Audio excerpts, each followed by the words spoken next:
Здравейте отново.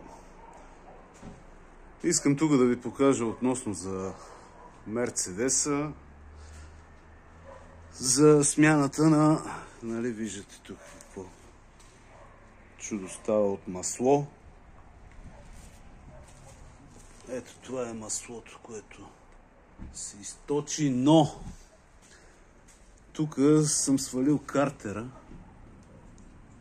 за да се почисти самия капак на картера.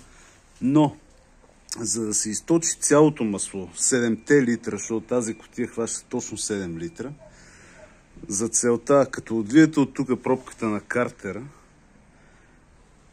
ето го маслото долу в кофата, но за да изкарате цялото масло, 7 литра, ето тук трябва да отвиете тия маркучи, штуцерите, които са 2, и с въздух под налягане да вкарате въздух, за да може да избута маслото от торк конвектора. Ето тук. За да може да изкарате всичките 7 литра. Проблема единствено е, че от това налягане почва да в очи навсякъде е масло и по земята всичко е в масло. Горе-долу 1 литър е по земята. И тук всичко стана в масло, но най-важното е да се смени изцяло. Ето това е картера.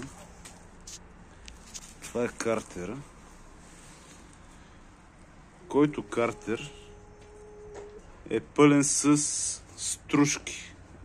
Ето, и поради факта, че е старо маслото. Това масло всъщност е на 220 000 км на тази автоматична скоростна кутия. Това е от мен. Ще ви покажа как се сменява маслото и на двигателя на този Мерцедес. До скоро!